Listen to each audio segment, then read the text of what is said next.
Assalamualaikum warahmatullahi wabarakatuh. Perkenalkan, saya Florencia Maharani dengan NPM A1D025068 dari Program Studi Pendidikan Biologi Fakultas Keguruan dan Ilmu Pendidikan. Di sini, saya akan mempresentasikan dari mata kuliah Bahasa Indonesia berjudul Analisis Data Bahasa Indonesia yang saling mengerti antar satu sama lain. Bab 1 Pendahuluan.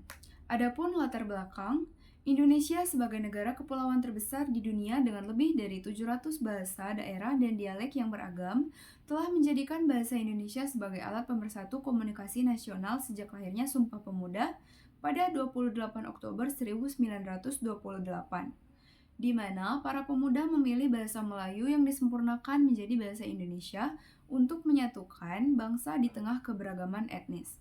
Sejarah ini berakar dari perkembangan bahasa Melayu sebagai lingua franca di Nusantara sejak abad ke-19, yang kemudian dikukuhkan sebagai bahasa negara melalui pasal 36 Undang-Undang 1945 pada 8 Agustus 1945. Memungkinkan komunikasi efektif antar warga dari Sabang hingga Merauke, meskipun adanya variasi dialog regional yang kuat. Peran historis ini menegaskan bahwa bahasa Indonesia dirancang untuk keterpahaman mutual, di mana kesamaan struktur gramatikal dan kosakata dasar memfasilitasi pemahaman lintas wilayah tanpa menghapus identitas lokal.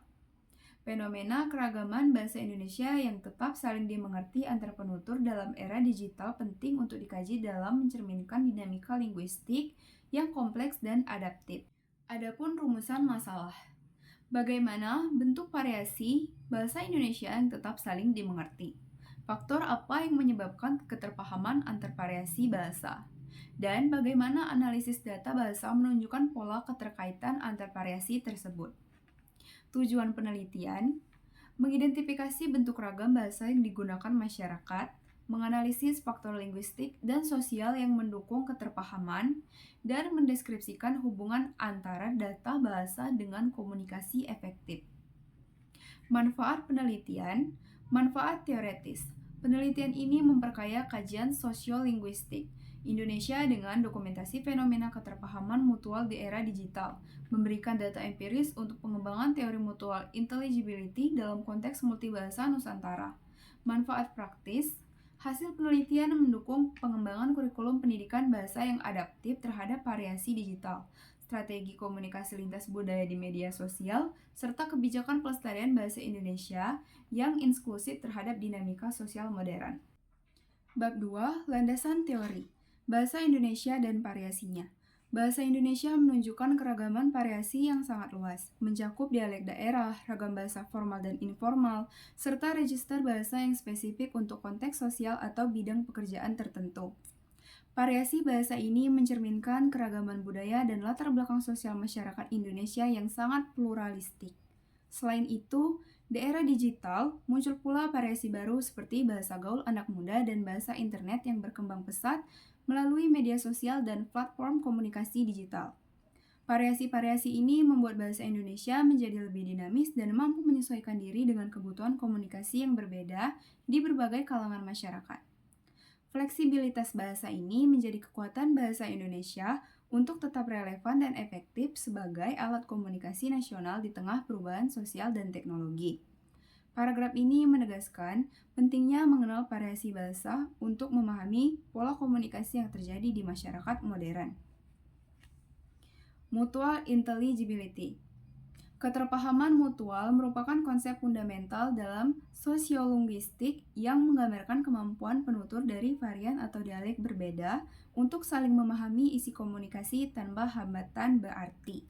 Konsep ini sangat relevan dalam konteks bahasa Indonesia yang memiliki variasi regional, di mana meskipun terdapat perbedaan pengucapan atau pilihan kata, pemahaman tetap tercapai melalui fondasi struktural yang sama. Bahasa sebagai pemersatu. Bahasa sebagai pemersatu. Bahasa Indonesia tidak hanya berfungsi sebagai alat komunikasi, tetapi juga simbol pemersatu bangsa Indonesia. Peran bahasa ini terus diperkuat oleh media massa, pendidikan, dan kemajuan teknologi komunikasi yang mempercepat penyebaran kosakata baru dan memperkuat pemahaman bersama di seluruh Indonesia. Media massa seperti televisi, radio, dan internet berkontribusi dalam memperluaskan bahasa Indonesia standar yang menjadi acuan komunikasi formal dan informal. Pendidikan bahasa Indonesia di sekolah formal juga merupakan salah satu pilar utama dalam penanaman keterampilan berbahasa yang baik dan benar bagi generasi muda. Lebih lanjut, teknologi digital memudahkan interaksi lintas wilayah yang semakin mempererat keterpahaman antar penutur.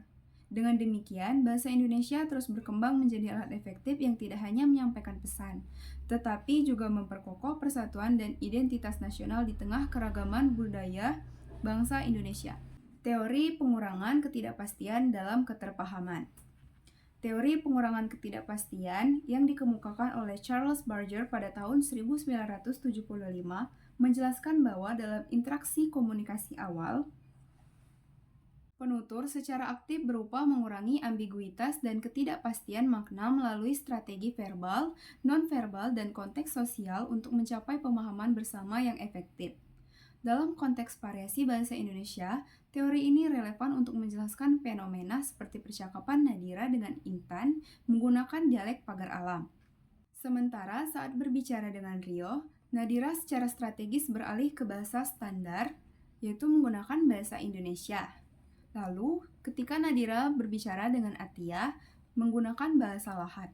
Teori akomodasi komunikasi yang diperkenalkan oleh Howard Giles pada tahun 1973 menggambarkan dinamika sosial di mana penutur secara sadar atau tidak sadar menyesuaikan gaya bahasa mereka untuk mencapai konvergensi, penyalahgunaan bahasa demi solidaritas, atau divergensi, penekanan perbedaan identitas, guna mempengaruhi efektivitas dan hubungan interpersonal dalam komunikasi.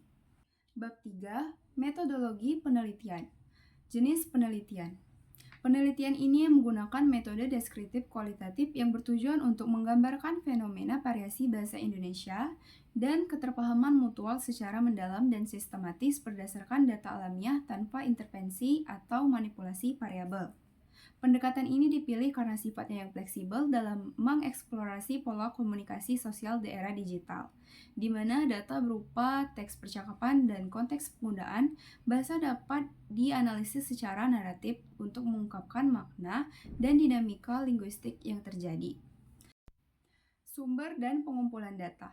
Sumber data penelitian ini berasal dari percakapan lisan yang direkam di media sosial menggunakan handphone.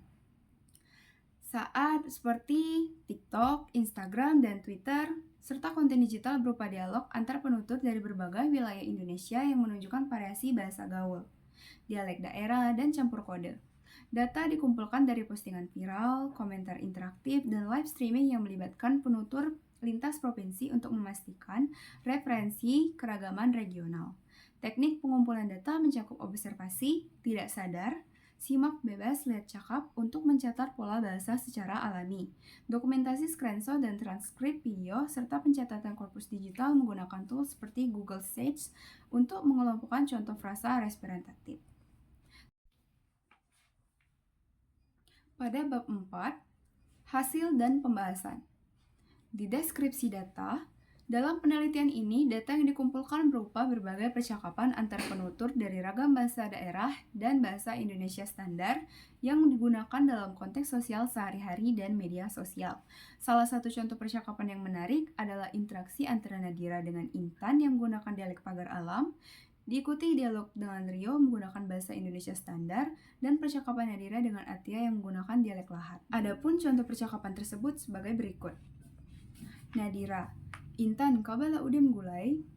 Intan: belum Nad, kabala udem. Terus kata Nadira, belum, ini nak ke pasar bebelian. Kabala udem bebelian, belum segempak bae palah ke pasar. Terus kata Intan, palah segempak bae ke pasar, aku nak bebelian. Kata Nadira, palah. Artinya, mereka berbicara sesama bahasa pagar alam untuk berdialog membeli sayuran di pasar untuk memasak. Adapun Rio dengan Nadira. Rio bertanya, mau kemana? Nadira menjawab, aku mau keluar beli makan. Terus kata Rio, kenapa beli makan? Kata Nadira, ya karena lapar. Lalu Rio berbicara, Oh ya sudah, hati-hati. Kata Nadira, oke. Mereka berbicara menggunakan bahasa Indonesia di percakapan yang kali ini. Lalu adapun Nadira berbicara dengan Atia menggunakan dialek bahasa Lahat. Kata Nadira, ayo Atia, santai ya. Terus kata Atia, au ini dang duduk-duduk baenat. Nak kemana kabah? Kata Nadira, ini nak ke warung bebelian. Terus kata Atia, apa dibeli? Nadira menjawab, nak beli mie bae mudah masa Atia, oh au udah besna yai. Terus kata Nadira, au yuk. Dari percakapan ini terlihat bahwa meskipun Nadira dan Intan menggunakan dialek pagar alam, Nadira dan Rio menggunakan bahasa Indonesia standar, serta Atia menggunakan bahasa dialek Lahat. Kedua bahasa tersebut masih memiliki kemiripan sehingga saling dimengerti. Selain itu, ketika berkomunikasi dengan Rio, Nadira menggunakan bahasa Indonesia standar. Agar dapat dipahami dengan baik, contoh tersebut menunjukkan kekayaan variasi bahasa dan tingkat keterpahaman antar dialek di Indonesia yang menjadi data empiris penting dalam penelitian ini.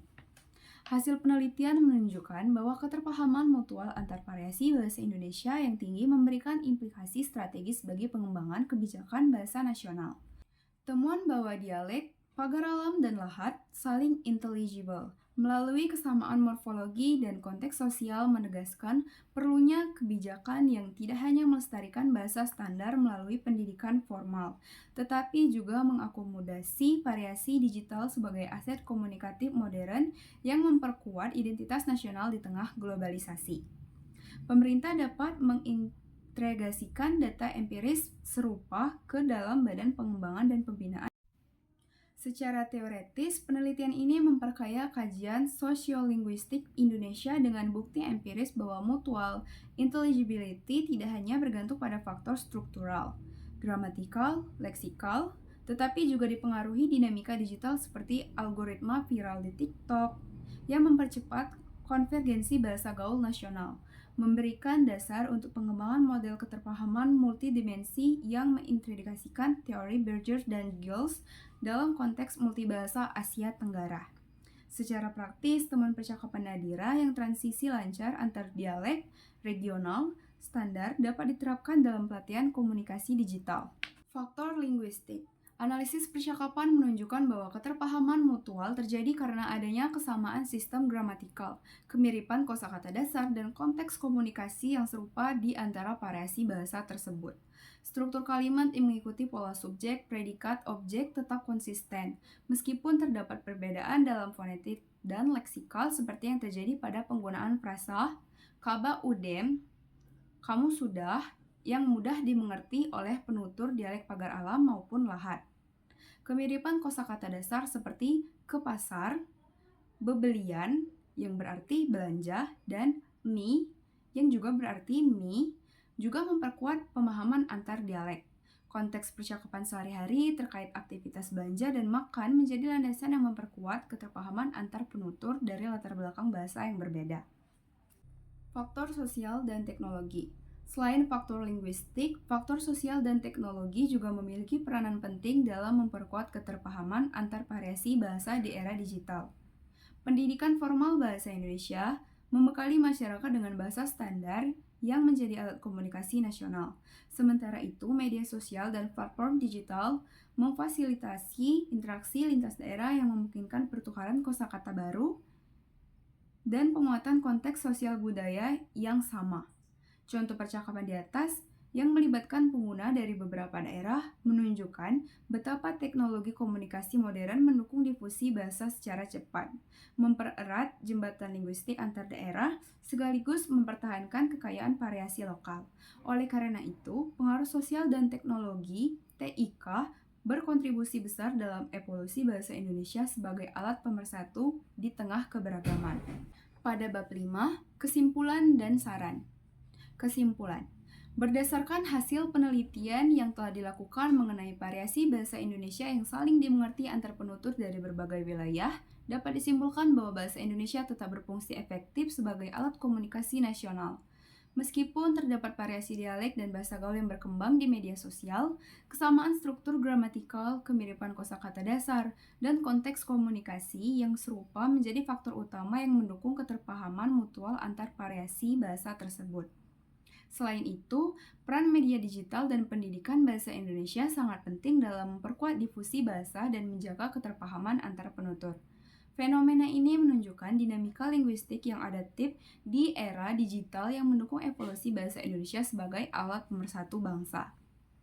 Saran, sebagai tindak lanjut disarankan agar penelitian lanjutan dilakukan dengan menggunakan teknik korpus linguistik yang lebih luas untuk mendokumentasikan perkembangan variasi bahasa Indonesia secara lebih komprehensif, terutama di berbagai platform media sosial yang terus berkembang.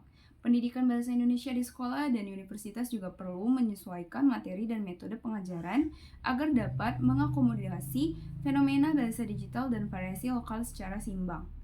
Selain itu, pengembangan kebijakan bahasa yang adaptif terhadap perkembangan teknologi informasi sangat penting untuk menjaga keberlanjutan bahasa Indonesia sebagai bahasa persatuan tanpa mengesampingkan kekayaan lokal yang menjadi bagian dari identitas negara.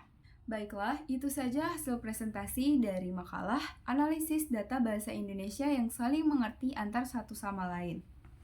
Saya akhiri, wassalamualaikum warahmatullahi wabarakatuh.